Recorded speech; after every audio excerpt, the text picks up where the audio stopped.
In this video, I'm going to go over how to use layer masks. Now, layer masks are attached to a regular layer and they help hide or show the layer. You use this instead of erasing a layer because erasing parts of a layer is permanent, whereas layer masks are simply hiding or showing, so it's always changeable. Now, this document that we've been looking at, I've actually already got several layer masks here. There are these secondary layers that are black and white. And the black is hiding the layer, so it's hiding this part, certain parts of this layer, and the white is showing.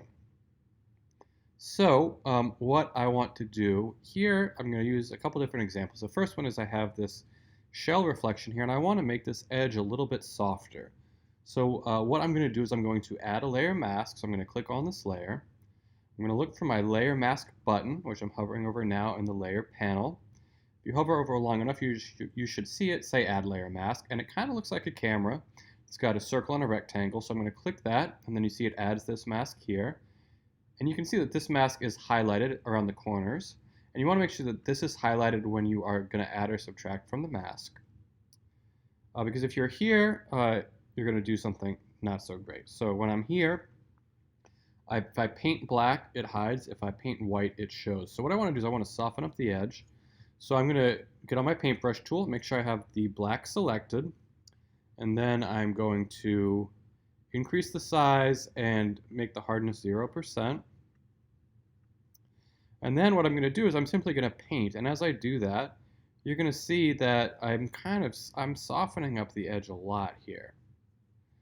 That's because I'm hiding parts of it, and then this part here I'm just going to entirely get rid of. All right, so the difference is I'm going to just, right, that was before the mask, and this is with the mask. So I have a much softer edge, and you can see that the black here is hiding that, and if I disable the mask, you can see it comes back.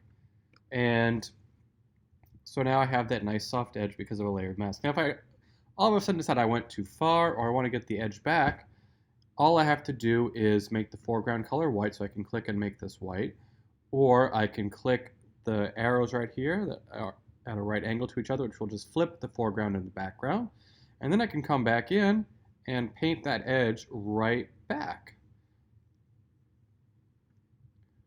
All right, so then I have basically brought it back, but I'm going to go ahead and undo that, because we'll say I want to stick with the softer edge.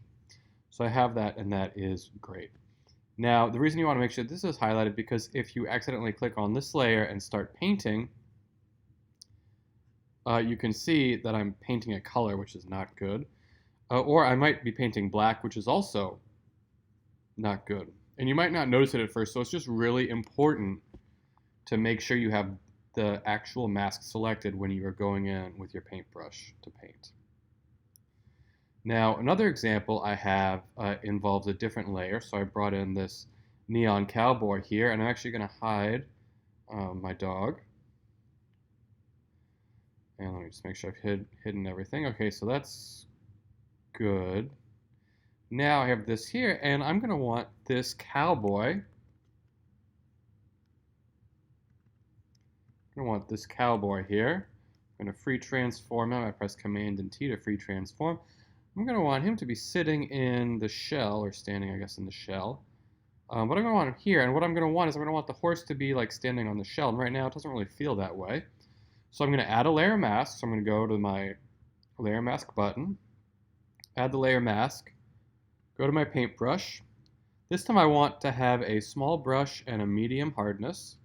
I want to make sure that my black is in the foreground color, and then I'm just going to go ahead and paint away the parts here. And I'm not being very careful. I just want to kind of paint past. I want this edge of the shell right here to be where the horse is cut off. So to do that, I'm now going to zoom in a little bit. And I've taken off too much. Well, I've actually also missed a spot, or two, or three.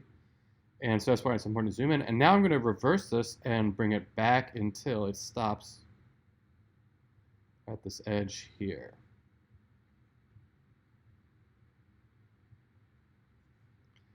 So now I've kind of had it hit up against an edge. So now we have it kind of resting on that edge. And that might be another way, and in fact a way that we're going to use the layer mask very frequently, to just hide part of a layer to make it appear as though it is behind something else without actually putting it behind something else, because of course I can't put this whole layer behind the shell, because if I do, right, we'll have an obvious problem, right? And so those are ways that I would use the layer mask. It's a really powerful tool, and you might also end up using it on your adjustment layers if you just want to selectively have an adjustment for a certain part of your image.